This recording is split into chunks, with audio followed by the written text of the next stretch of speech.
उम्मीदों का सफ़र के इस एपिसोड में आप सभी का स्वागत है। मैं जानना चाहूँगी डॉक्टर अपूर्व पौराणिक जी कि कैसे आपकी शुरुआत हुई, ये सफ़र उम्मीदों का कैसे शुरू हुआ? हम लोग उस जनरेशन के मेंबर्स थे जिसको बेबी बूमर्स कहा जाता है अमेरिका के अंदर। सेकेंड वर्ल्ड वॉर के बाद जिन लोगों ने खूब बच्चे पैदा किए, 1955 तक जिनका जन्म हुआ था, 50 या 60 तक हम उस जनरेशन के लोग हैं। ये वो पीढ़ी थी जो पारंपरिक मूल्यों से बंधी हुई थी। आपका मेडिसिन के साथ तो मोहब्बत रही है, लेकिन जो मोहब्बत और जो राब्ता आपका कलम के साथ है, जो लिखने के साथ है, तो उसके बारे में कुछ बताएं ज़रूर से। अत्यंत जरूरी है बताना कि अच्छा लिखने के लिए पहले आपको अच्छा पाठक होना जरूरी है। आपका अध्ययन बहुत विस्तृत, बहुत विशाल, बहुत विविध होना चाहिए, तो आप अच्छा लिख पाते हैं। दीदी से पूछना चाहूँगी कि आप चूँकि अपने जीवन में सर जैसा राइटिंग तो नहीं करा, लेकिन फिर भी एडोलेसेंट हेल्थ पे, मेनोपॉज पे, ब्रेस्ट फीडिंग पे मैंने काफ़ी कुछ लिखा है। और ब्रेस्ट फीडिंग पे तो मेरी एक किताब है। सेहत को लेकर आप लोग जो करते हैं वो आप कैसे फॉलो करते हैं अपना रूटीन, उसके बारे में भी बताएं और क्या पसंद है उसमें। मैं एक खादड़ हूँ, आई एम अ गोरमैट। मुझे खाने का शौक है। उम्मीदों का सफ़र के इस एपिसोड में आप सभी का स्वागत है। मैं आज इस शहर के ही नहीं वरन मध्य प्रदेश के ऐसे दिग्गज व्यक्तित्व को लेकर आई हूँ जिनको मिलकर आपको भी बहुत खुशी होगी। जी हाँ, मैं बात कर रही हूँ, प्रोफेशन से दोनों डॉक्टर्स हैं, लेकिन अपने अपने क्षेत्र में अपना नया नाम और काम के लिए जाने जाते हैं, प्रसिद्ध हैं और साथ ही साथ एक नया आयाम जोड़े हुए हैं। तो मिलाना चाहूँगी आप सभी को, सबसे पहले डॉक्टर अपूर्व पौराणिक जी को, जो कि किसी भी हमारे इंट्रोडक्शन के मोहताज नहीं है, और उसी के साथ उनकी जीवन संगिनी, उनकी छाया, लेकिन गायनोकोलॉजिस्ट और एक अलहदा काम करने वाली डॉक्टर नीरजा पुराणिक। नमस्कार। आपका बहुत-बहुत स्वागत है उम्मीदों का सफ़र में। नमस्कार। नमस्ते। मैं जानना चाहूँगी डॉक्टर अपूर्व पौराणिक जी कि आपकी ज़िंदगी की जो शुरुआत हुई, जो एजुकेशन शुरू हुआ, वो आज आप जहाँ बैठे हैं, वहाँ पर आप कैसे आपकी शुरुआत हुई? ये सफ़र उम्मीदों का कैसे शुरू हुआ? पीछे मुड़ के देखो तो ऐसा लगता है कि जिंदगी निकल जाती है, उसके बाद समझ में आता है कि क्या जिंदगी थी। पर अब ठीक है, आप पूछ ही रही हैं तो मैं कहना चाहूँगा कि हम लोग उस जनरेशन के मेंबर्स थे जिसको बेबी बूमर्स कहा जाता है अमेरिका के अंदर।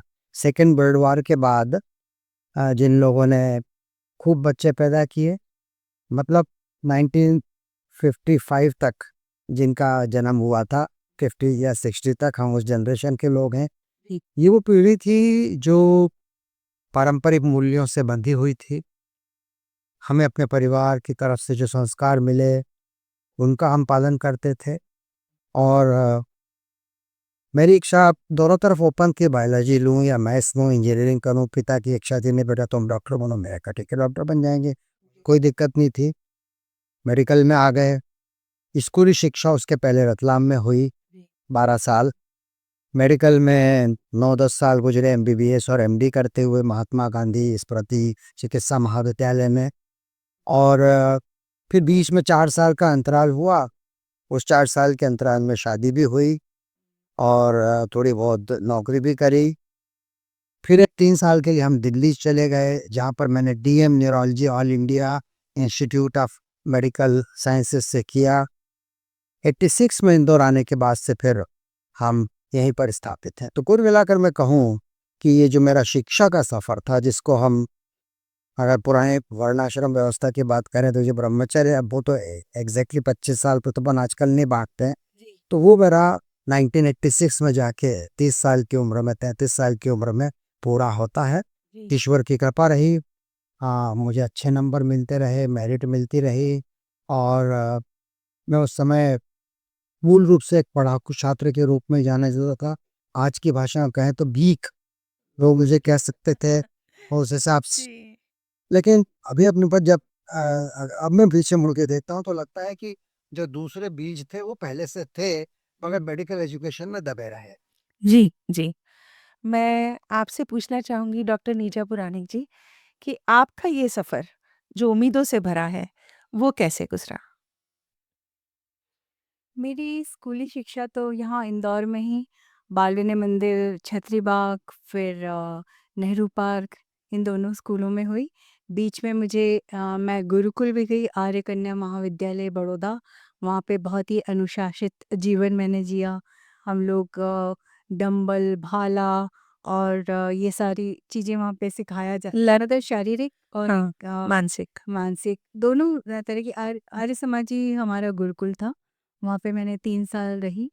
फिर उसके बाद आकर मेरा उम्र के हिसाब से बाकी सब लड़कियों के हिसाब से मेरी क्लास में सबसे पहले मेरी शादी हो गई थी। ओह! मतलब मैं उस समय एमबीबीएस फाइनल नहीं सेकंड प्रॉफ में ही थी। जी, थर्ड ईयर में थी और मेरी शादी हो गई।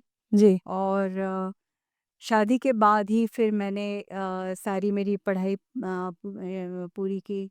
मतलब एमबीबीएस का था। अच्छा, हाँ, हाँ, हाँ, हुआ ये था कि ये हाँ। हॉस्टल के पास हमारा घर था और मुझे सब लड़कियों के साथ जॉइंट स्टडी की आदत थी। और फिर जब मेरी शादी हो गई तो मुझे कोई भी नहीं मिलता था, तो फिर मुझे इनको ही पकड़ना पड़ा कि चलो मुझे पढ़ाओ साथ में। तो हम साथ में पढ़े। और बल्कि जब मैं एमबीबीएस हो गई तो सब लोगों ने इनको भी कॉन्ग्रेचुलेट किया कि चलो तुम दूसरी बार एमबीबीएस हो चुके हो। जी। तो एमबीबीएस किया, फिर डिप्लोमा किया, फिर पोस्ट ग्रेजुएशन एमएस गायनी किया। तो इन सब के साथ-साथ फिर इंटर्नशिप में तो मेरा बेटा भी हो गया था। ओह! और फिर जब डीजीओ किया, फिर उसके बाद मैं ऑल इंडिया इंस्टीट्यूट में इनको जॉइन किया मैंने दिल्ली। अरे वाह! और उसके बाद फिर मैंने मेरा एमएस की पढ़ाई कंप्लीट की। तो मेरा तो ये रहा कि मैंने गृहस्थी और पढ़ाई सब साथ-साथ में की है। क्या बात है, और क्या जहाँ बात है। तक आपने पूछा था कि डॉक्टर बनने का सवाल है। अ, मेरी इच्छा टीचर बनने की थी पहले। पर अरे वाह! मेरे पापा, मेरे बापू यज्ञदत्त जी शर्मा, उनकी बहुत इच्छा थी कि मैं डॉक्टर बनूँ और इसलिए मैंने ये प्रोफ़ेशन चुना। क्या बात है।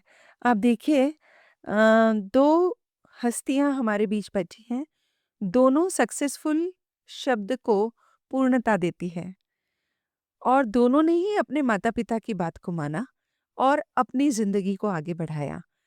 आज के बच्चों के लिए ये इतनी बड़ी सीख है कि हमें अपने बड़ों का अनुभव लेना चाहिए। ज़रूरी नहीं है कि उन्हें बहुत कुछ मालूम हो, लेकिन उनका जो दर्शन होता है, वो हमारी ज़िंदगी को बहुत खूबसूरत बना देता है। मैं अगला प्रश्न सर से पूछना चाहूँगी, डॉक्टर साहब से पूछना चाहूँगी कि आपका मेडिसिन के साथ तो मोहब्बत रही है, लेकिन जो मोहब्बत और जो राब्ता आपका कलम के साथ है, जो लिखने के साथ है, as a writer, as a speaker मैंने खुद ने व्याख्यान सुने हैं, अभी आपकी नई किताब भी आई है। मुझे लगता है कि जितना खूबसूरती से आप चीज़ों को समझाते हैं, जितना खूबसूरती से उस पर्टिकुलर टॉपिक को समझाने के साथ-साथ हमें महसूस भी कराते हैं। जैसे एक आपका बहुत सुंदर जो मैंने आपका लेक्चर सुना था जीवन क्या है? तो मेरा ज़िंदगी के प्रति सोचने का नज़रिया भी बदला उससे। तो मैं उसके बारे में जानना चाहूँगी कि लिखना-पढ़ना, उसी के साथ-साथ कई सालों से आप लिख रहे हैं, कई मैगज़ीन्स में लिख रहे हैं, उसके अलावा आपके व्याख्यान भी होते हैं। तो उसके बारे में कुछ बताएँ ज़रूर से। जहाँ तक वक्तृत्व का सवाल है, बचपन से मैं डिबेट बोलता रहा, जीतता रहा। मेरी माँ मुझे कराती रहती थी। पढ़ने का शौक भी बचपन से था, घर में किताबें आती थी। जिस-जिस उम्र पे हम होते गए, उस उम्र के हिसाब से हमारे माता-पिता हमारे लिए किताबें लाते गए। और ये अत्यंत ज़रूरी है बताना कि अच्छा लिखने के लिए पहले आपको अच्छा पाठक होना ज़रूरी है। आपका अध्ययन बहुत विस्तृत, बहुत विशाल, बहुत विविध होना चाहिए, तो आप अच्छा लिख पाते हैं। अब जब मेडिकल प्रैक्टिस में आ गए, मेडिकल पहली बात तो मेडिकल स्टूडेंट बने। मेडिकल स्टूडेंट्स की हमारे यहाँ की पढ़ाई बड़ी रोट लर्निंग टाइप की होती है। ढेर सारी किताबों का बोझ होता है। तो हमारी जो अन्य योग्यताएँ होती हैं, वो मेडिकल एजुकेशन में प्रैक्टिस में प्रायः कुंठित हो जाती हैं। लेकिन वो जो शोला है राख के अंदर दबा हुआ है, जो बीज जो जमीन में दबा हुआ मरता नहीं है, वो जिंदा रहता है और जब उसको मौका मिलता है तो प्रस्फुटित होता है। थोड़ा थोड़ा तो मैं पहले भी लिखता रहा था, लेकिन अभी लिखने का जो मेरा था प्रैक्टिस के दौरान मैंने शुरुआत करी पब्लिक एजुकेशन से। न्यूरोलॉजी विषय और मेडिकल विषयों के ऊपर मैं हिंदी में लिखता हूँ हमेशा। तो पब्लिक हेल्थ एजुकेशन के ऊपर, पेशेंट एजुकेशन के ऊपर मैंने लिखना चालू किया और अब पिछले कुछ वर्षों से मैं मेडिकल एजुकेशन से परे जी, बियॉन्ड मेडिसिन पर भी बियॉन्ड मेडिसिन। बोल रहा हूँ।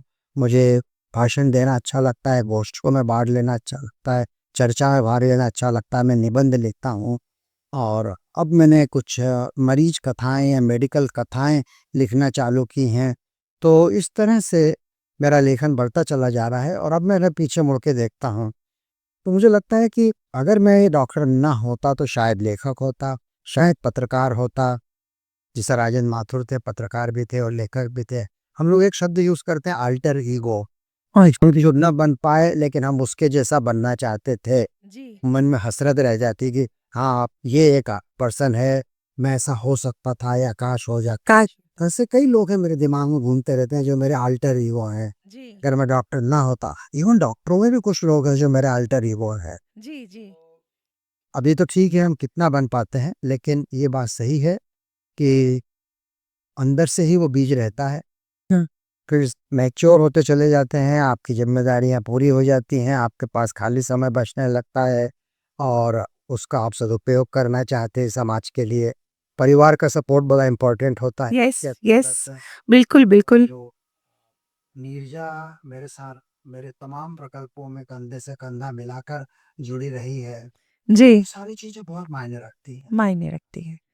मैं मानती हूँ क्योंकि आपका जो अभी न्यूरोज्ञान के ऊपर आपके जो व्याख्यान की सीरीज़ चलती है, उसमें मैंने देखा है कि अलग-अलग प्रदेशों से भी लोग जुड़ते हैं और ज़रूरी नहीं है कि सभी डॉक्टर्स हों जो जुड़ें, लेकिन आम व्यक्ति भी जुड़ता है, हम जैसे लोग भी जुड़ते हैं और उससे जुड़ना हम अपने आप का सौभाग्य भी इसलिए मानते हैं क्योंकि आजकल अच्छा सुनना ये ये मिले ये भी भाग्य की बात होने लगी है। क्योंकि आजकल इतना ज़्यादा सोशल मीडिया पे सब कुछ है, इतना ज़्यादा दे दिया गया है कि उसमें से कुछ भी समेटना पॉसिबल नहीं होता। तो मुझे लगता है कि उस दौरान आपके जो ये व्याख्यान होते हैं, वो हमारे लिए कहीं न कहीं पथ प्रदर्शक बनकर रहते हैं। नीरजा दीदी से पूछना चाहूँगी कि आप चूँकि अपने जीवन में सर जैसा राइटिंग तो नहीं करा लेकिन फिर भी मैंने आपको देखा है कि आप काफ़ी कुछ पब्लिक एजुकेशन के बारे में बहुत कुछ काम कर रही हैं। मेरा सही में पब्लिक एजुकेशन पे है। शायद ये साथ में रहने का ही असर होता होगा। तो मैं एडोलेसेंट हेल्थ पे, मेनोपॉज़ पे, ब्रेस्ट फीडिंग पे मैंने काफ़ी कुछ लिखा है और ब्रेस्ट फीडिंग पे तो मेरी एक किताब है, जी, जो कि मैं सब लोगों को देती भी रहती हूँ। जी। और तो मैंने कविता लिखी है। अरे वाह! दिल से अपनी कविता है वो ब्रेस्ट फीडिंग के ऊपर और जी, मेनोपॉज़ के ऊपर। जी। तो ऐसे छुट-पुट चीज़ें करती रहती हूँ मैं, तो वो मेरा है हाँ। शौक। हुँ। यानी ये मानते हैं कि डॉक्टर अपूर्व पौराणिक और नीरजा पौराणिक दोनों एक-दूसरे के पूरक हैं। ऐसे कह मैं सकते हैं। ज़िंदगी में हमेशा ये मानती रही हूँ कि दिन और रात एक-दूसरे के अपोज़िट नहीं है। दिन खत्म होता है तब रात शुरू होती है, रात खत्म होती है तब सुबह की बेला आती है। तो वैसा ही आप दोनों का है, आप दोनों ने एक-दूसरे के साथ ज़िंदगी के कई पायदानों को पार किया है। कई बार ऊँच रही होगी, कई बार नीच रही होगी।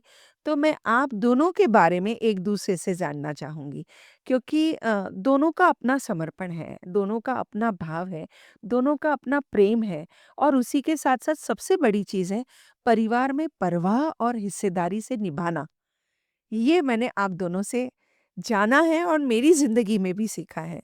और अभी जो ये लोग हमारे बीच हमारे जो श्रोता और जो हमारे पॉडकास्ट को देखेंगे, वो भी जानेंगे।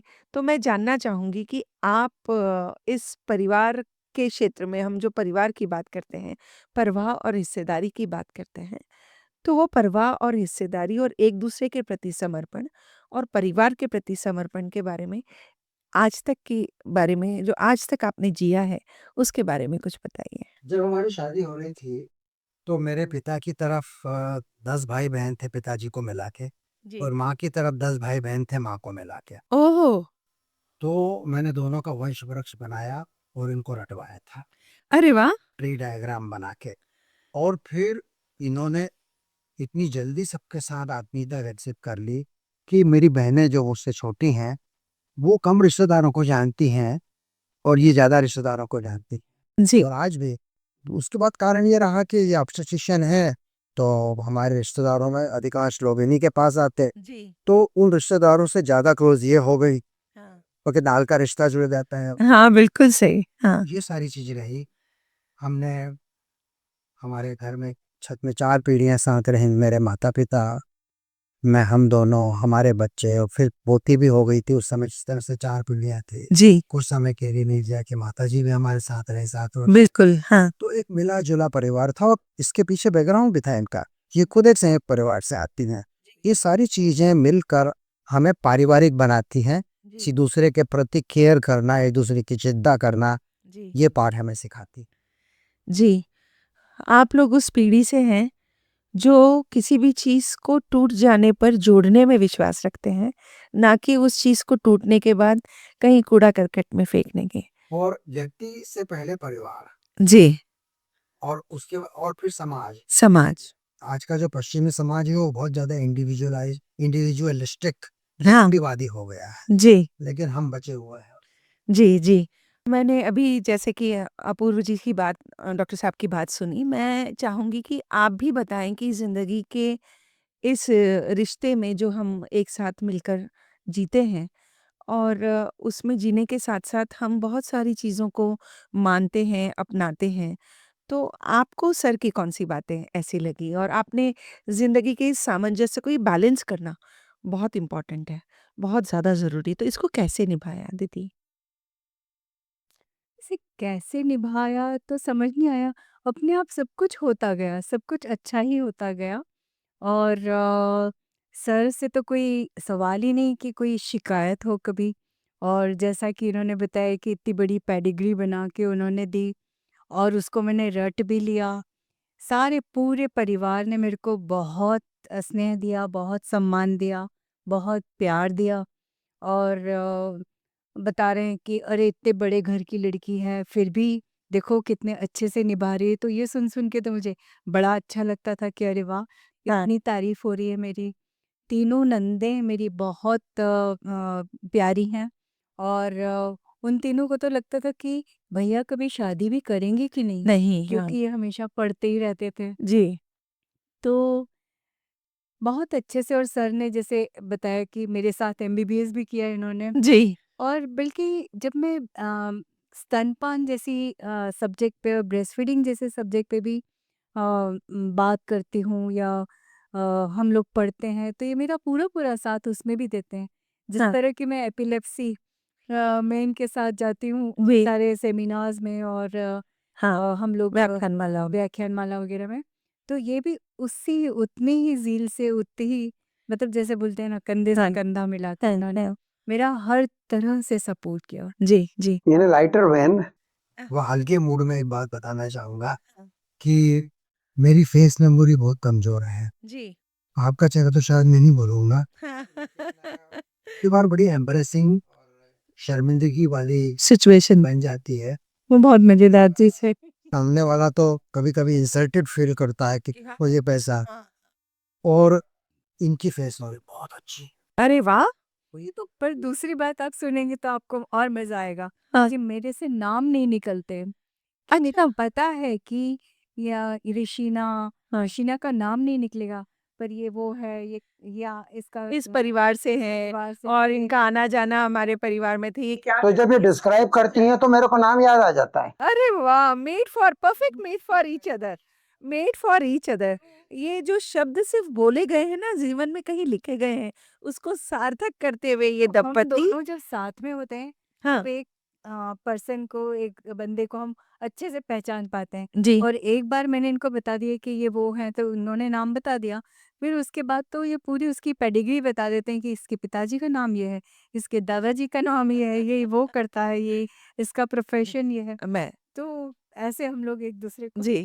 अ, पूरक ए हैं। ए एक एक बात मैं भी आपको बताना चाहूँगी, मेरे भी काफ़ी स्टूडेंट्स 32 इयर्स मैंने कॉलेज में पढ़ाया, प्रिंसिपल के पद पे भी रही। बस यही प्रॉब्लम मेरे साथ भी, क्योंकि जो बच्चे आते हैं जब वो 3 साल के लिए पढ़ते हैं बीएससी, फिर 2 साल एमएससी करते हैं, कभी कोई डांस से जुड़ा है, कोई एलोक्यूशन से या डिबेट से जुड़ा है, वाद-विवाद से, तो वो बच्चे तो पास करीब रहते हैं तो उनके नाम याद रहते हैं। पर उस ज़माने में बच्चे आते थे 1-1 हज़ार की स्ट्रेंथ, तो सबके नाम याद नहीं रहते थे और वो अचानक से आके खड़े हो जाते हैं, पहचानिए मुझे, तो मुझे भी लगता है कि अब आ गई मुश्किल, क्योंकि अब घर परिवार के लोगों ने कई बार कहा कि तुम्हें याद क्यों नहीं रहता? मैंने कहा सबके नाम याद रखना एक टेक्नीक है और ये भगवान की ब्लेसिंग है जो आपके पास है हुँ, और सर के पास ये ब्लेसिंग है कि वो उनके बारे में पूरी जानकारी फिर दे देते हैं। तो बड़ा बड़ा मुश्किल होता है ऐसे वक़्त सब मेरी लोगों फेस के साथ। मेमोरी बहुत अच्छी है जी। और इनकी नेमिंग की मेमोरी बहुत नेमन की अच्छी है। मेमोरी। मैंने कहा ना एक-दूसरे के पूरक, एक-दूसरे के साथ रहने वाले। मैं ये भी जानती हूँ और सभी जानते भी हैं, लेकिन मैं आपसे ये एक प्रश्न और भी पूछना चाहूँगी कि आप दोनों डॉक्टर्स हैं, आपकी बिटिया भी डॉक्टर है, बेटा भी डॉक्टर है, बहू भी डॉक्टर है और साथ ही साथ दामाद भी डॉक्टर हैं। तो परिवार का जो ये ट्री आगे बढ़ रहा है ना, वो डॉक्टर्स के ही रूप में बढ़ रहा है। कितना मुश्किल होता होगा कि आपका कोई केस है, सर का कोई केस है, आप लोग कहीं पर आप कहीं अपने क्लिनिक में हैं, आप कहीं ऑपरेशन में हैं, उन सब के बावजूद बच्चों को सही रूप से गढ़ना, हमारे में कहते हैं ना कि पढ़े हुए हों लेकिन गढ़े हुए भी होना चाहिए। देखा है बच्चों में संस्कार, तो वो उनको गढ़ा गया जिस प्रकार से आप लोगों ने, ये वाक़ई अतुलनीय है। तो उसके लिए आप प्लीज़ हमें बताएँ कि क्या आपने बच्चों के साथ कैसे उन लोगों को आगे बढ़ाया और कैसे उनको हर बार एक पथ प्रदर्शक के रूप में कैसे कार्य किया? बच्चे उपदेश नहीं सुनते। जी। बच्चे वो नहीं करेंगे जो आप उन्हें कहेंगे। बच्चे वो करेंगे जो वो आपको करते हुए देखेंगे। बिल्कुल। मैं कहती हूँ जैसे मिरर न्यूरॉन्स होते हैं उनमें, कि जो भी आप करोगे उसकी वो नकल करते हैं। जी। अगर आप चादर की घड़ी कर रहे हो सुबह उठते से ही, तो वो भी आपको करने लगेंगे। हाँ। अगर आप सिक्योरिटी गार्ड को नमस्ते कर रहे हैं, तो वो सीख जाएँगे कि अपने आप ही कि हाँ, हमें सिक्योरिटी गार्ड को नमस्ते नमस्ते करना करना है। है। छोटी-छोटी सी बातें हैं। हाँ। अनेक डॉक्टर्स के बच्चे बोलते हैं कि हमने अपने मम्मी पापा को फ्रस्ट्रेट होते हुए देखा है, परेशान होते हुए देखा है, डॉक्टर प्रोफेसर हमको नहीं बनना डॉक्टर। हमने कभी अपने बच्चों को जरा सा भी हिंट नहीं दिया कि तुमको डॉक्टर बनना है। उन्होंने अपनी मर्जी से चुना जी। और पढ़ाई के प्रति, उत्कृष्टता के प्रति, अच्छे नंबर लाने के प्रति वो जो ललक थी, हमें कभी कहना नहीं पड़ा कि तुम्हारी रैंक कम क्यों आई है, कितनी आई, वो उनके अंदर से आता, अपने आप आता। तो जैसा कि मैंने कहा, जी। ये कहने की बात नहीं है। अगर आप एक रोल मॉडल के रूप में हैं तो बच्चे उसको एब्जॉर्ब करते हैं। हालांकि इसके अपवाद भी हो सकते हैं, कुछ दुर्भाग्यपूर्ण, लेकिन आमतौर पे ये बात सही होती है। हाँ, हाँ। और इनके घर में ये भी सबसे पहले डॉक्टर थे और अच्छा, हमारे घर में मैं भी सबसे पहले ही डॉक्टर। मैं ही डॉक्टर थी। जी। तो उसके बाद से ही अब सही तो होता है। मैंने शायद इस पर भी एक व्याख्यान लिया था, नेचर एंड नर्चर के ऊपर, प्रकृति और परवरिश। जी। प्रकृति मतलब जीन्स हाँ। या नेचर जो हमको जीन्स मिलती है, और परवरिश मतलब एनवायरनमेंट। तो अभी 1 मिनट पहले जो हम बात कर रहे थे वो ये था कि हमने अपने बच्चों को क्या एनवायरनमेंट दिया, जी। क्या परवरिश दी, क्या हमने उन्हें जीन्स भी दी। ऑफकोर्स हमने जीन्स दी। ये ये जीन्स का कितना महत्व है, दोनों में किसका ज्यादा है, ये मुश्किल है। पर फिर भी again on a lighter note I will say कि जो मेरी न्यूरोलॉजी वाले, हालांकि न्यूरोलॉजी वाली कोई जीन होती नहीं है, तो न्यूरोलॉजी वाली जीन है वो बड़ी डोमिनेंट है। जी। मेरा बेटा न्यूरोलॉजिस्ट बना हाँ। और मेरी बेटी न्यूरोलॉजिस्ट तो नहीं बनी, पर बन गई रेडियोलॉजिस्ट। यस। और वो जो जीन थी उसने फिर जोर मारा और वो न्यूरो रेडियोलॉजिस्ट बन गई। अरे वाह! समझा? और वो भी पीडियाट्रिक और न्यूरो। पीडियाट्रिक न्यूरो, पर मेन तो है कि न्यूरो में बनी वो। जी। तो इस तरह से थोड़ा जेनेटिक असर भी रहा। हाँ, तो ये तो जेनेटिक असर जो बच्चों ने देखा कि पापा कैसे हैं, वैसा भी करना है और मम्मी जैसे फ़ॉलो कर रही हैं, वैसे भी बनना है। तो ये तो वाक़ई ऐसा कहते हैं ना, पूत कपूत तो क्यों धन संचय, पूत सपूत हुँ। तो क्यों धन संचय। तो आपने वाक़ई बच्चों को सपूत बनाया। ऊपर वाले की कृपा है और मरीजों की दुआएँ हैं। फर्स्ट अटेम्प्ट में अपने मेरिट के आधार पर अच्छे गवर्नमेंट मेडिकल कॉलेज के अंदर, टॉप कॉलेजेस के अंदर उनका एडमिशन हुआ। जी, और अन्विता तो ऑल इंडिया रैंक 1 होल्डर है जी, प्री-पीजी में। जी। तो वो बस ऊपर वाले की कृपा और मरीजों की दुआएँ, मुझे लगता है कि वो ही सब काम और करती हैं। मुझे मुझे एक चीज़ और लगती है कि जब हम सबके लिए अच्छा सोचते हैं, तो हमेशा अच्छा ही होता है। अगर हम अच्छा करते हैं, तो अच्छा ही होता है। सोचने के साथ-साथ अच्छा करना, और उसी के बाद उस अच्छे करने को भुला भी देते हैं आप लोग, हुँ। कि हमने किया है बस, और आगे करना है बस। पर मैं नीरजा से पूछना चाहूँगा कि इंटरव्यू हो नहीं रही है। नहीं, नहीं, फिर भी तुम्हारा हाँ। ओपिनियन जानना चाहूँगा कि ये सही है कि मैं पढ़ाई में लगा रहा, प्रैक्टिस में लगा रहा, लेकिन क्या बच्चों ने डेप्राइवेशन महसूस किया मेरी तरफ से? बच्चों से पूछना पड़ेगा। बच्चे अपनी माँ को ही तो बताते हैं ना, माँ को बताते हैं वैसे। पापा टाइम ही नहीं देते, पापा देते ही नहीं है। तो थोड़ा बहुत ऐसा होता है, पर जैसे बच्चों की ब्रिंगिंग अप है उससे पहले तो लगता नहीं है कि उनको कोई डिप्राइवेशन हुआ। पापा हाँ, मतलब मैं ऐसा कर कर के टाइम निकालती थी कि नहीं, बच्चे पापा के पास पास जितना रह सकें। मैक्सिमम हाँ, टाइम हाँ, मिला वो करें, हाँ, हाँ। क्योंकि सब हमेशा मैंने कार ड्राइव की। अच्छा, कभी भी पापा कार ड्राइव नहीं करने दी कि आप बच्चों के साथ बातें करो। तब तक हम जा लॉन्ग रहे ड्राइव हैं। पे जा रहे हैं। क्योंकि और मैं अपने आप को सब सेफेस्ट ड्राइवर मानती थी हाँ। कि मुझे पता है कि मैं किसको ड्राइव कर रही हूँ। जी, जी। मेरे बच्चे हैं मेरे। तो ऐसे कई चीज़ें हैं जब मैं सोचती थी कि नहीं, ये काम तो मैं कर लूँगी, आप बच्चों के साथ समय बिता लीजिए साथ में। बीइंग ए बिजी प्रैक्टिशनर, हाँ, लेकिन उन्होंने मुझे घर की जिम्मेदारियों से लगभग मैं 100% तो नहीं बोल रहा है ना, जी। वैसा मेरे को 10% तो बोलना पड़ेगा नहीं, कि 10% तो मैं करता था, भले ही ये मना करें। तो नहीं, वो जो कोविड के बाद चाय बनाना सीख मुझे गए जो थे। मेरी वो और समझ मुक्ति मिली, छूट मिली, उसके कारण मैं कुछ ज्यादा अचीव कर पाया, अन्यथा कम कर पाता। जी, जी, जी, जी। नहीं, ये एक-दूसरे का सहयोग और समर्पण की भावना, यही तो बहुत ज़्यादा मायने रखती है। अम, ये तो पहली पीढ़ी की, मैं दूसरी पीढ़ी की भी बात करना चाहूँगी कि आपके जितना प्यारे क्यूटेस्ट दादा-दादी मैंने नहीं देखे। मैं इसलिए ये कह रही हूँ क्योंकि मैं परिवार का हिस्सा रही हूँ, और मैं शाम को भी जब आती रही या सुबह दिन में भी आती रही, तो मैंने बच्चों को देखा है आपके पास आते हुए और आप लोगों के पास बैठते हुए, और साथ ही साथ आप लोग जिस प्रकार से बच्चों को संस्कारित करते हैं आज के एआई के ज़माने में, वो वाक़ई मतलब हर माता-पिता को और दादा-दादी को भी ये कहना बस कि भगवान का नाम लो, नहीं।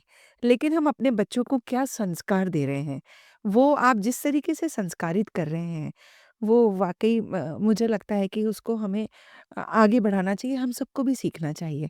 उसके बारे में मैं ज़रूर आप लोगों से जानना चाहूँगी। जब हमारा घर फिर से बन रहा था, रिकंस्ट्रक्ट हो रहा था, तो मेरी पोती निर्जरी अपने पापा से, निपुण से बोलती, पापा अपने अपना फ्लोर भी अच्छा है सब है, पर मेरे को एक कमी खटती है अपने फ्लोर। बोले क्या? बोले दादू के फ्लोर को लाइब्रेरी है, देखिए अभी। हाँ, बहुत अच्छी लाइब्रेरी है। पर हम लोग उसको बोलते हैं कि हमारा घर ऐसा है कि कॉमन है, हाँ, हमारी, हाँ। तो हमने उसको यही बताया कि लाइब्रेरी पे सबके लिए एक है। फ्लोर पे है लाइब्रेरी, पर ये सबकी है। एक फ्लोर पे क्लिनिक है। हाँ। और जो फॉर्मल ड्राइंग रूम है वो निपुण के फ्लोर पे है, तो वो कभी यूज ही नहीं होता, खैर वो वाला। सही बात है, वो सब यही नीचे बात जिम करते हैं। हमारा कॉमन है जी। और गेस्ट रूम हमारा कॉमन है। तो और कई बार पूरे बच्चे लाइब्रेरी में घुस के बैठे रहते हैं, हाँ, हाँ। तो दैट्स एन एडवांटेज कि वो रामायण की किताबें खरीदती हैं, गिफ्ट देती हैं, कहानियाँ सुनाती हैं, महाभारत की जी, कृष्ण की सुनाती हैं। जी, तो ये कहानी हम अपने बच्चों को अपनी संस्कृति से जोड़े रखना चाहते हैं। जी। बहुत ज़्यादा हमारे यहाँ दैनिक पूजा तो नहीं होती, हाँ, लेकिन जो प्रमुख त्योहार है उन पे हमारे यहाँ पूजन होता है। जी। बच्चे उसको अच्छे से मैं श्लोक कितने अच्छे से रट लिए हैं दोनों ने। हाँ, हाँ। काफ़ी मुझे अच्छे मुझे याद है वो पल और वो लम्हा मेरे को बहुत ख़ास लगा था और मेरे बहुत दिल के करीब है वो और मैं उसकी चर्चा लगभग सभी दादा-दादियों से करती हूँ कि आप दोनों इतना व्यस्त होते हुए भी जब आप उन बच्चों के साथ होते हैं, बिल्कुल बच्चों जैसे होते हैं और साथ ही साथ जो बड़ी बात है कि आपके दोनों के चेहरे पे या आपके बॉडी लैंग्वेज में ज़रा-सी तकन या इरिटेशन नहीं होता। आप उन बच्चों को सिखाने में, उनके साथ किताब पढ़ने में, उनको श्लोक सिखाने में मैं उस वक़्त उस दौरान रात को साढ़े 9 10 बजे की बात होगी कि आप बच्चों को बैठकर सर्वेश भवन्तु सुखिनः और गायत्री मंत्र और साथ ही साथ असतो मा सद्गमय ऐसे सभी श्लोक बच्चों को आप दोनों सिखा रहे थे। देखिए, आप लोगों का भी अपना पूरा शेड्यूल दिन भर का रहता है और थकान तो किसी को भी हो सकती है, लेकिन जिस जिजीविषा के साथ आप बच्चों के साथ सिखा रहे थे, हमारे जो संस्कार दे रहे थे। बच्चे आते हैं, जिस प्रकार वो प्रणाम करते हैं और जिस प्रकार बच्चे बात करते हैं, वो अनुकरणीय है। उन चीज़ों का संस्कार कहीं किताबों में तो लिखे नहीं हैं, लेकिन आप लोग जो कर रहे हैं, वो अलहदा मुझे है। अभी भी कमी लगती है, पता है मुझे लगता है वो दोनों इतने बिज़ी हैं हमारे ग्रैंड किड्स और अन्विता की तो दोनों डॉटर्स दूर ही हाँ, हैं, हाँ, तो वो जब भी आते हैं हम लोग खिल उठते हैं एकदम। हाँ। वो लोग खुद इतने बिज़ी हैं आजकल स्कूल का टाइमिंग्स और वो सब इतने ज़्यादा हो गए हैं बच्चों के कि जी। समय ज़्यादा नहीं मिल पाता हाँ, हाँ, को या सबको भी। हाँ। अभी कुछ दिनों पहले नर्सरी ने मुझे खुश कर दिया। जी। उसको कक्षा में एक्सरसाइज दी गई कि write about your role model.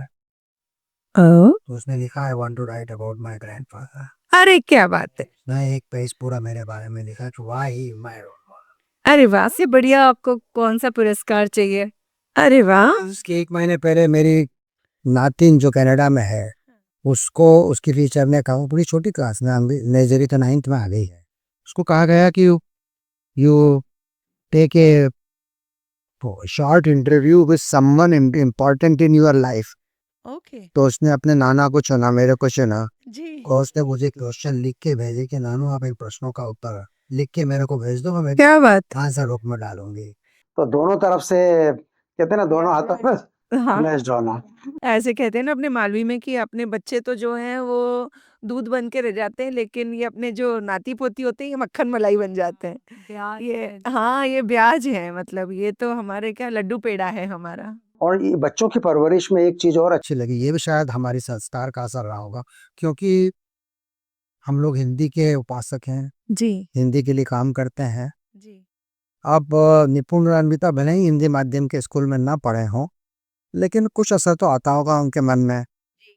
इसका एक उदाहरण मैं देना चाहूँगा कि मेरी दोनों नातिनें जो कनाडा में पढ़ रही हैं, वो 3 भाषाएँ सीख रही हैं। अरे वाह! है ना? उनके पैटर्नल साइड से तेलुगु हैं वो लोग जी, और हम हिंदी हैं हाँ। और कनाडा में रह रहे हैं तो अंग्रेज़ी इज़ हाँ जी। क्रॉस पास-पड़ोस। जी, जी। तो उन्होंने घर पे नियम बना रखा है, अन्विता ने, कहा कि जब भी उनसे बात करेगी हिंदी में करेगी। हिंदी में करी। उससे अगर अंग्रेजी में कोई वाक्य निकल गया तो वो बोलेगी मेरे को समझ में नहीं आया बेटा, हिंदी में बोल। नहीं, हिंदी में बोल रही होती, "काव्या तुम क्या कह रही हो? मैं नहीं समझ पा रही।" अच्छा! तो तो वो उसको अच्छी हिंदी बोल लेती है, हाँ। अच्छी तेलुगु बोल लेती है, तेलुगु और अच्छी बोलती है हिंदी से, क्योंकि उसके दादा-दादी उसके साथ थोड़ा ज़्यादा समय, ज़्यादा समय। हम उतना समय नहीं रहते हैं जी, जी। और अंग्रेजी तो है ही उसकी। नहीं बहुत अच्छी भाषा एक बात और है। मैं आपको बताऊँगी कि अन्विता की आदत है जर्नलिंग की। मतलब रोज़ का या 2-3 दिन का वो है ना डायरी लिखती है। अरे वाह! कोई भी इम्पोर्टेंट चीज़ हुई। तो शुरू में तो उसने अपने फ्लो में आके इंग्लिश में लिखना चालू किया। फिर सडनली उसको क्लिक किया कि नहीं, ये मैं हिंदी में लिखूँगी। तो अब वो काफ़ी सालों से वो हिंदी में लिख रही है, काव्या के बारे में, अपनी छोटी बेटी के बारे में। तो सारी चीज़ें हिंदी में हैं कि माँ, जब ये लोग बड़े होंगे, तब ये हिंदी पढ़े हुए होंगे तो ही ये समझ पाएँगे कि मैंने क्या बात क्या है! लिखा है। क्या बात तो है! उसकी जो डायरी है वो सारी हिंदी में लिखी हुई है। बस यही तो संस्कार देना है हमें हमारे आगे आने वाले कल को, कि हमारी निज भाषा से भी हमें प्यार रहे। और इतनी अच्छी बात है कि जो भी हमारे पास मातृभाषा है, उसको तो बच्चों को सिखानी ही चाहिए। उसमें ज़्यादा समझ आता है। हाँ, हाँ। अंग्रेज़ी ज़रूर एक माध्यम हो सकता है आगे बढ़ने का, लेकिन हमारे अपने अस्तित्व की जो बात होती है, तब तो हिंदी ही सर्वप्रथम आती है और हिंदी के साथ साथ जो भी हमारी मातृभाषा है और इस देश की इतनी भाषाएँ हैं, अगर हम जितनी भाषाएँ सीखेंगे आप तो न्यूरोलॉजी से संबंधित ऐसा मानते हैं ना शायद कि जितनी भाषा भाषा आती तो ब्रेन ज्यादा अच्छा ब्रेन ज़्यादा अच्छा रहता है। डिमेंशिया देर से हाँ, हाँ, डिमेंशिया डिमेंशिया देर से जी, जी। तो वो एक अलग बात है। जी, बिल्कुल। आप लोग डॉक्टर हैं, लेकिन उसके अलावा इस शहर में आप कल्चरल इवेंट हो, संगोष्ठियाँ हों, साइक्लिंग हो या फिर सिंगिंग का कार्यक्रम हो, एलुमनाई हो, तो सब जगह एक कपल बहुत जोश के साथ नज़र आता है, वो है पौराणिक दंपति। इसके पीछे का भी इसकी ये हॉबीज़ हैं जो आपकी जो ये एक्स्ट्रा करिकुलर हम जिसको बोलते हैं, वो उसके बारे में जान हम दोनों की रुचियां मिलती हैं और एक न्यूरोलॉजिस्ट के रूप में मैं उपमा देना चाहूंगा कि हमारे ब्रेन में दो गोलार्ध होते हैं, जी, बायां और दायां गोलार्ध। जी। तो जो बायां गोलार्ध है वो knowledge, information, language, mathematics, rule, logic. Logic, rationality. और जो राइट हेमिस्फीयर है वो कला, आर्ट्स, वो ललित कलाएं, लिटरेचर, साहित्य, उससे काम करता है। हाँ, हाँ। तो ये भी ईश्वर की कृपा है जी, कि उसने मुझे वो दोनों हेमिस्फीयर्स की रुचियां प्रदान करी जी, और मैं दोनों को जागरूक रखने की कोशिश करता हूँ। जी, जी। मैं प्राइमरीली लेफ्ट हेमिस्फीयर वाला बंदा हूँ, पढ़ाकू हूँ और लीनियर तरीके से सोचता हूँ। ये इसको ना सीरियल प्रोसेसिंग और पैरेलल प्रोसेसिंग, ये दो शब्द आते हैं कंप्यूटर्स हाँ, भाषा हाँ, के अंदर। हाँ, तो मैं सीरियल प्रोसेसर हूँ, ये पैरेलल प्रोसेसर। हाँ, हाँ। तो जैसे हम कहीं जाना भी है एक जगह, आज वॉक पे जा रहे हैं तो मैं सीधे सीधे जाऊंगा, इतना राउंड लगाना है। रास्ते में कोई क्रॉस हो रहा है तो मैं ज़्यादा से ज़्यादा नमस्ते कर लूंगा। ये रुक जाएंगी, she is more interested in to connecting with. Connectivity. मुझे अच्छा लगता है, मुझे पता अच्छा है, हाँ, हाँ, पर मेरा नेचर नहीं। हाँ, हाँ। तो ये जो अंदर से था कि हम अपने सब्जेक्ट के बाहर भी कुछ कर, ये पहले से रहा। और मैं बहुत संक्षेप में बताना चाहूँगा कि एक्स्ट्रा करिकुलर या बियॉन्ड मेडिसिन मैं क्या क्या करता हूँ। जी, कि एक तो मैंने न्यूरोलॉजी एजुकेशन की बात कर दी, उसके बाद मैं विज्ञान के ऊपर लिखता हूँ। अपनी भाषा अपना विज्ञान नाम से एक मंथली कॉलम, और मेरी अपनी एक वेबसाइट है न्यूरो ज्ञान नाम से, उसके ऊपर मेरे बहुत सारे सैकड़ों आलेख हैं। और मेरा अपना एक यूट्यूब चैनल है न्यूरो ज्ञान नाम से, जी, अनियमित ही सही लेकिन उस पे मेरे बहुत सारे वीडियोस हैं, कुछ न्यूरोलॉजी के और कुछ अन्य विषयों पे। जी, और मैंने एक किताब लिखी है, शायद मैंने बताया था उसके जी। आपने उसका नाम और वो उसके बारे में ज़िक्र नहीं किया पूरा, नहीं बताया नहीं है, नहीं, बताया नहीं। नहीं। हाँ, शायद अपन पहले बात कर रहे थे। जी। तो मैंने एक पुस्तक लिखी है जिसका नाम है पा और पा, पार्किंसोनिज्म और मेरे पापा। एक न्यूरोलॉजिस्ट के रूप में मैंने पार्किंसन के बारे में विस्तार से लिखा है, और एक पुत्र के रूप में मैंने अपने पिता को उस रोग के साथ 10 वर्ष व्यतीत करते हुए, जीते हुए, सार्थक रूप से जीते हुए, रचनात्मक रूप से जीते हुए देखा है, प्यार के साथ जीते हुए देखा है। उन अनुभवों को मैंने इस पुस्तक में हिंदी में लिखा है। जी, इसके अलावा मेरा एक रिसर्च का फील्ड है और वो है अफेजिया, वाचाघात। जब ब्रेन में डैमेज होता है तो हमारे ब्रेन में कुछ इलाके हैं जो हमारी भाषा और संवाद को कंट्रोल करते हैं। उससे प्रभावित मरीजों को जो अवस्था होती है उसको अफेजिया बोलते हैं। उसके ऊपर मेरा थोड़ा बहुत रिसर्च का काम है। और फिर हम दोनों को घूमने का शौक है, प्रकृति के पास जाने का शौक है। जी। अ, दीदी प्रकृति के पास जाने का जो आपका शौक है, वो सिर्फ़ घूमने तक सीमित है या इसके पीछे भी कोई लॉजिक है? नहीं, मुझे प्रकृति के पास जाना बहुत अच्छा लगता है, मुझे पेड़ों से बातें करना अच्छा लगता है, मैं पक्षियों से बातें करती हूँ और मुझे प्लांटेशन का थोड़ा-सा ज़रा ज़्यादा ही भूत है हाँ, नहीं, नहीं। और मैं इस बारे में कहना चाहूँगी कि आप शहर में कई जगह पौधे लगाती हैं और पौधे भी बहुत छोटे नहीं, पेड़ लगाती हूँ। पेड़ लगाती हैं, पेड़ बराबर लगाती हैं, जी, कम से कम मेरी हाइट से 2 6 से ना 7 फीट के। दुगने वाले कि मतलब 10 जी, फीट के होना चाहिए या 9 फीट के होने चाहिए कम से कम। और और उसके लिए किसी से सहयोग भी नहीं लेती। हाँ, ज़्यादातर मैंने सहयोग नहीं लिया है, हाँ, पर अभी रिसेंटली अभी मैंने सबको जोड़ने के लिए एक मुहिम चलाई थी कि हम अभी फल बाग में एक बहुत सारा बड़ा ज़मीन है जहाँ पे अपने को सारे फलों के पेड़ लगाने हैं, तो उसमें इतने लोग आगे आए, यहाँ तक कि मेरी क्लास के तो बाहर भी जो लोग हैं उन्होंने भी बोला कि मेरे मेरे माँ के नाम से या मेरे पिताजी के नाम से या मेरी इनके नाम से तुम पेड़ लगाना। तो वो मुझे बहुत अच्छा लगा कि हाँ। अदरवाइज़ तो मैं ऐसे ही लगाती थी। जी। और स्पेशली 2 जुलाई जो कि मेरी माँ उस समय नहीं रहीं, उनका 28 जून का जन्मदिन है हाँ। और 2 जुलाई को वो नहीं रहीं। तो वो टाइम हमेशा ऐसा होता है कि माँ मेरे से अपने आप करवा लेती हैं, क्योंकि उस समय बारिश हो रही होती है जी। और बस मैं सोचती हूँ कि हाँ, कौन-सी चीज़ जगह मेरे को मिल जाए और मैं वहाँ पे जाके बड़े-बड़े पेड़ लगा दूँ। क्या बात है! तो क्या बात है! मैं काफ़ी सालों से मुझे कर मुझे रही हूँ। पता है शहर में कई ऐसी जगह हैं जहाँ आपने पेड़ लगाए हैं और अब वो वृक्ष बन रहे हैं और पूरा कई तो वृक्ष फल भी दे रहे हैं। और सबसे बड़ी बात ये भी है जिसमें आपने उन पौधों को जो पेड़ बनने वाले हैं उनको लगाया है, तो उनकी बाद में परवाह भी की है। बिल्कुल। ऐसा आजकल लगता है कि जब वो पौधारोपण का जब वक़्त आता है तो इतने पौधे लगा दिए जाते हैं, लेकिन उसके बाद उसकी केयर नहीं होती। तो कई बार ऐसा लगता है कि भई वो नर्सरी में है तो ज़्यादा अच्छा है, कम से कम मरेंगे तो नहीं और आप उसको लगा देंगे किसी भी वक़्त और उसकी अगर परवाह नहीं करेंगे, तो वो वृक्ष कैसे बनेगा? तो आप परवाह भी करती हैं और तकरीबन कितने पेड़ लगा दिए होंगे, पौधे लगा दिए होंगे आपने अभी तक? थोड़ा गिन के बता नहीं 100 से तो बहुत ज़्यादा हो गए। 300 300-400 तो अभी पिछले साल लग गए, उससे पहले मेरे बर्थडे पे 66 लग गए थे। फिर उसके पहले यहाँ जो मैकेनिक नगर में वो 15-20 थे, जो हमने बीसीएम हाइट में लगाए और शकुंतला देवी में लगाए और जो हर साल मदरहुड में लगाए। हाँ, हाँ, वो मैकेनिक नगर। हाँ। तो हर साल जब मैं मेरे विवेक मेरा जो भाई है, उसकी अभी उसकी डेथ हो गई है, जी। 10 साल हो गए। तो उसकी स्मृति में मैं हमेशा जनक दीदी के साथ जाके और वहाँ पे भी हाँ। वृक्षारोपण कर रही हूँ। तो अभी तो मतलब they are not in hundreds but they are in they are in हाँ, थाउज़ेंड 3 नंबर्स हम काउंट कर लें थाउज़ेंड तो कि थाउज़ेंड्स के आस-पास 2000 के आस-पास हम उसको मान लेते हैं।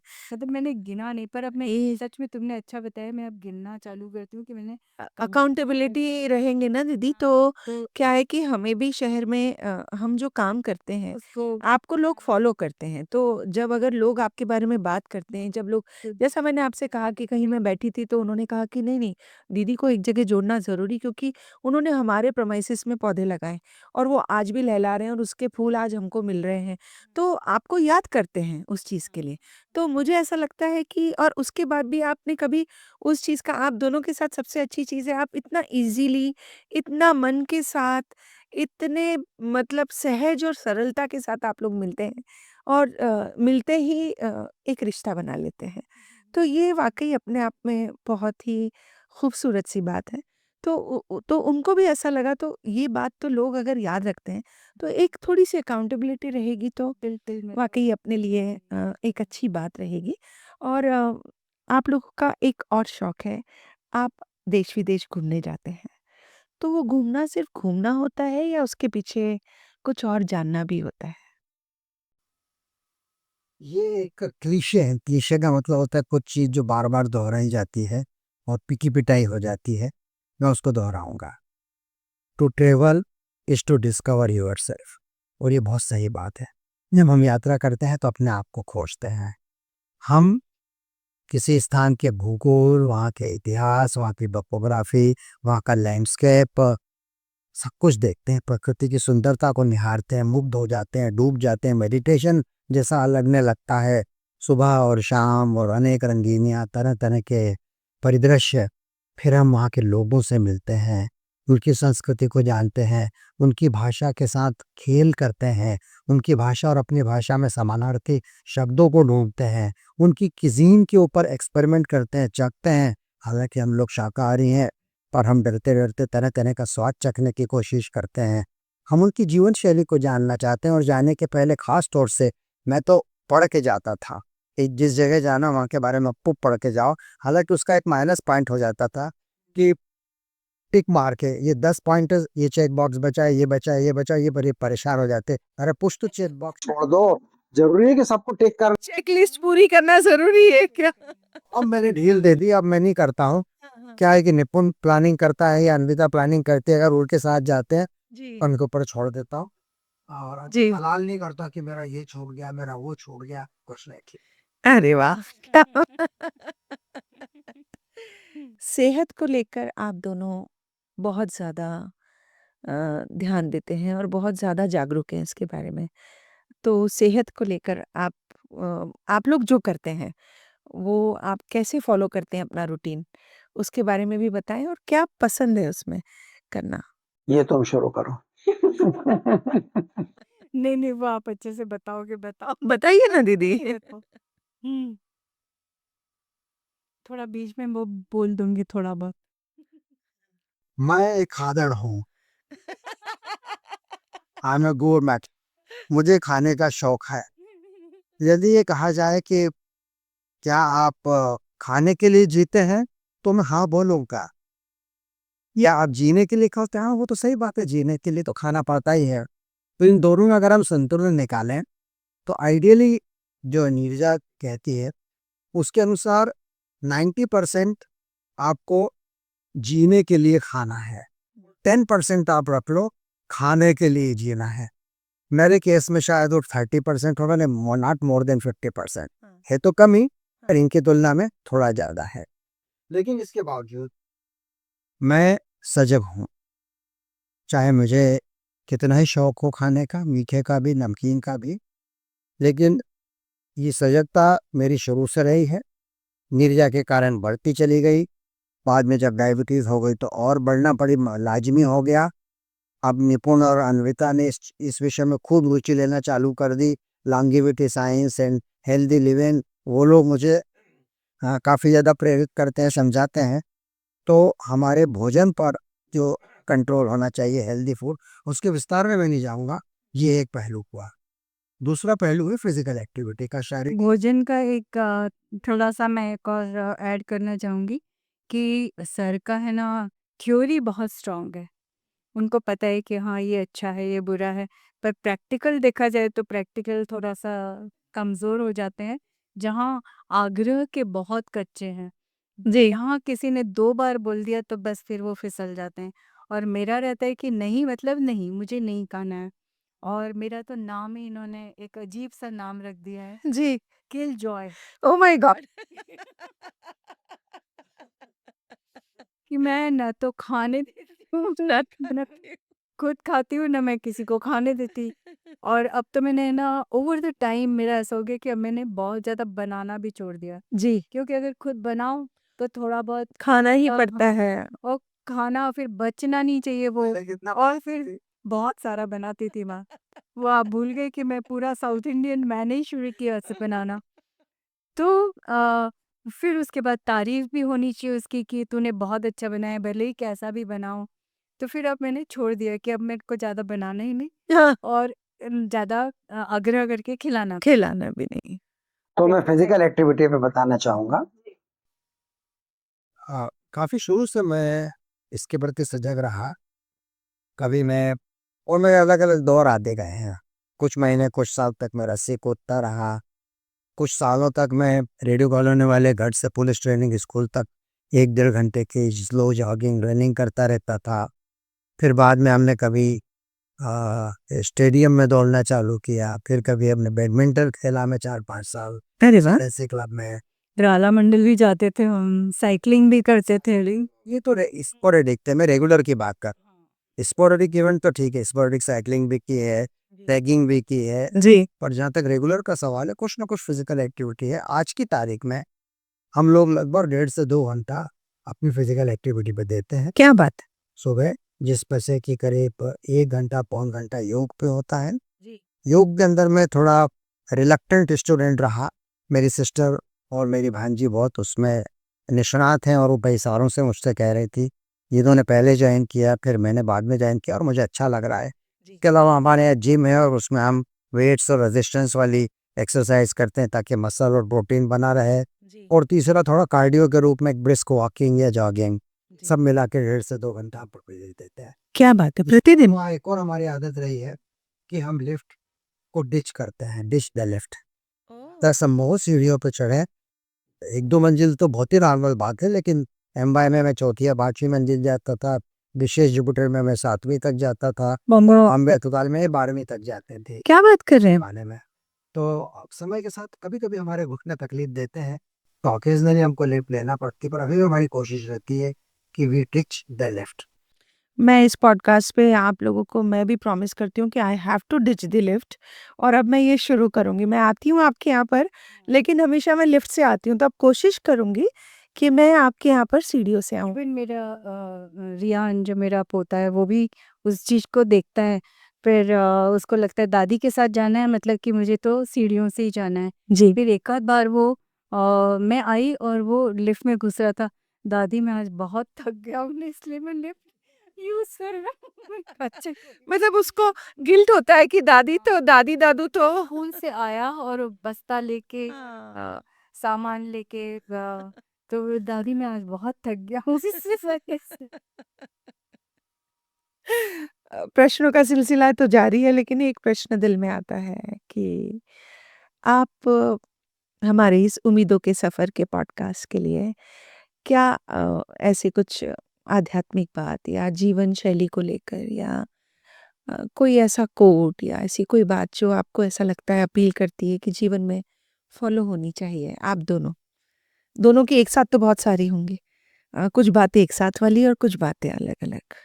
एक गायनेकोलॉजिस्ट होने के नाते मैं अपने आप को बहुत भाग्यशाली समझती हूँ कि एक जैसे लड़की पैदा हुई, फिर उसको एडोलसेंट हुआ, फिर रिप्रोडक्टिव एज में गई, प्रेगनेंसी हुआ, मेनोपॉज हुआ, तो इन सारे पड़ावों पे एक महिला के सारे पड़ावों पे मैं उनके साथ में है। जी। और हम ना एक गायनेकोलॉजिस्ट हैं बस, बल्कि एक उसकी मतलब साइकोलॉजिकल नीड को भी कई बार हम फुलफिल करते हैं। जी, हमारे सामने आके कई बार रो भर देती है कि मैडम मेरे साथ ऐसा हुआ या वैसा हुआ। जी, और मैंने अपनी प्रैक्टिस में कई बार देखा है कि महिलाएं अपने आप को बहुत नेग्लेक्ट करती हैं जी, घर के कामों में। और मेरे पास तो उसकी एक बहुत अच्छी पोयम भी है, बाद में कभी तुमको सुनाऊंगी जी, जी, जी। कि हम बच्चे की पढ़ाई पूरी हो जाए फिर मैं ऐसा करूंगी, बेटी की शादी हो जाए फिर मैं ये मेरी जांच करवा लूंगी।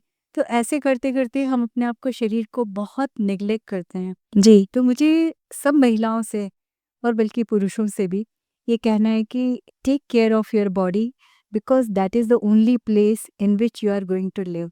यस, कि अगर आपके पास करोड़ों का बंगला है पर आपके पास खुद की सेहत नहीं है तो आपके पास कुछ भी। कुछ भी नहीं है।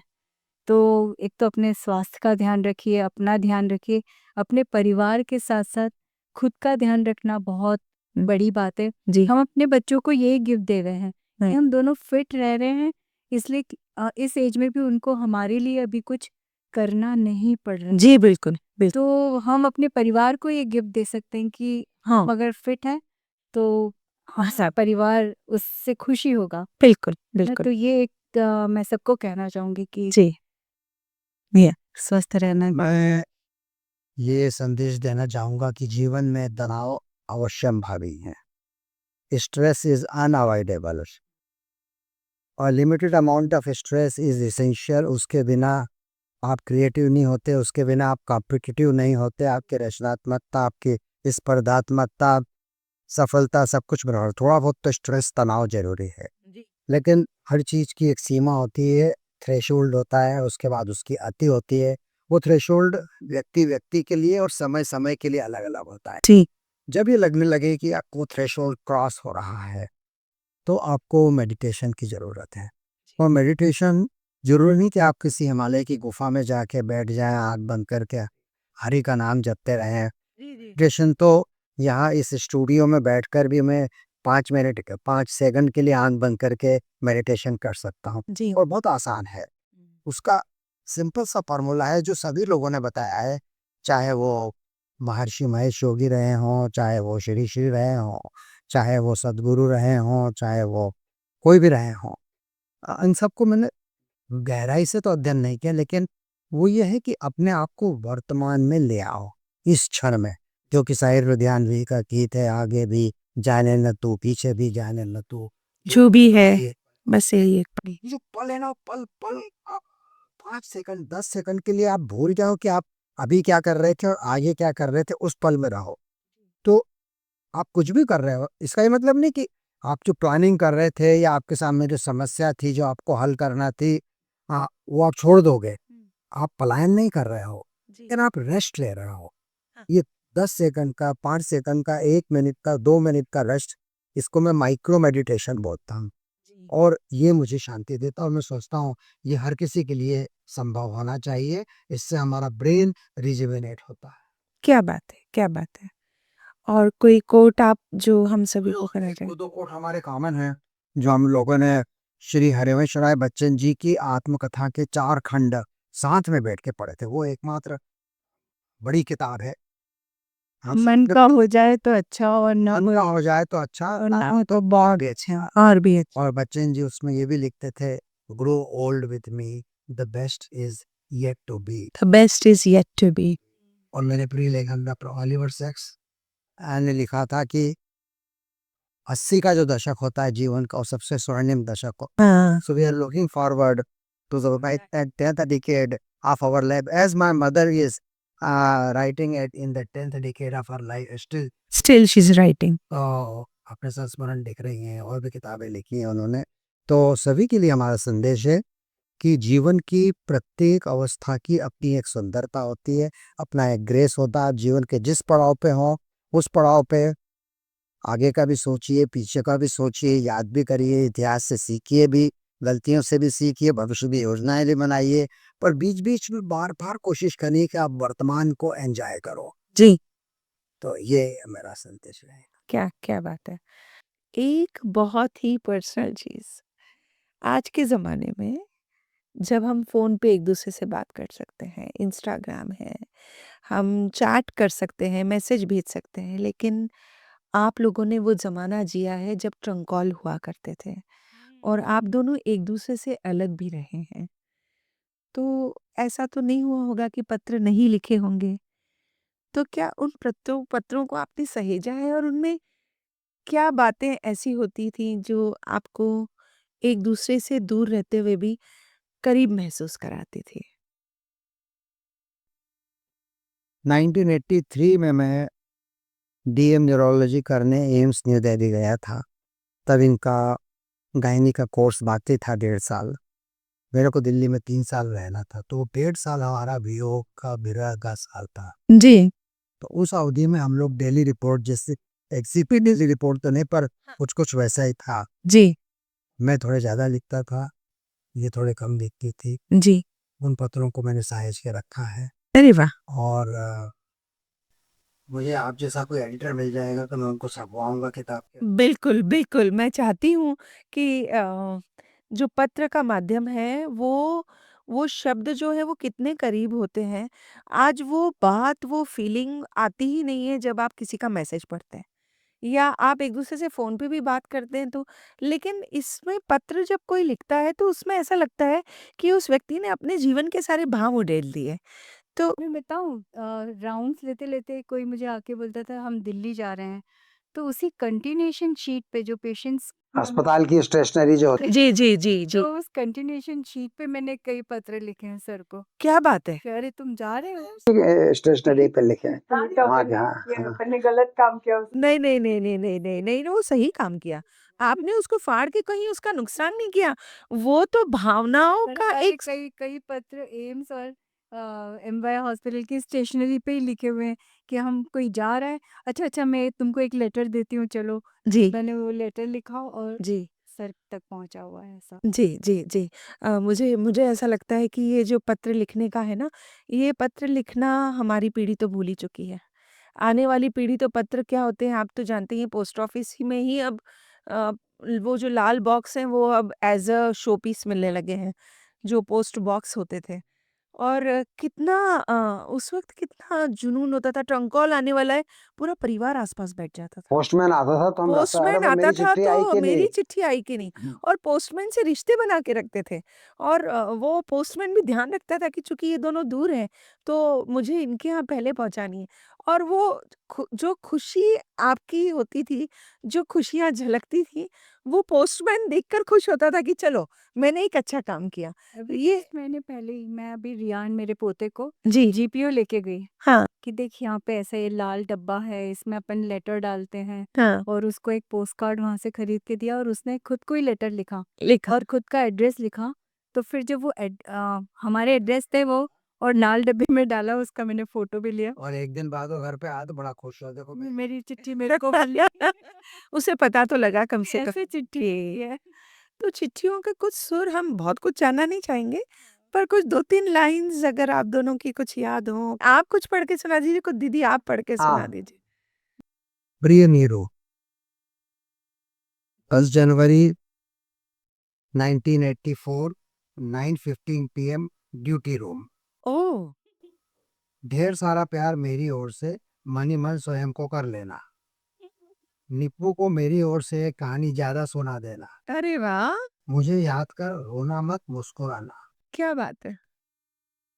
मेरी चिंता मत करना, मैं ठीक तरह से काम कर रहा हूँ।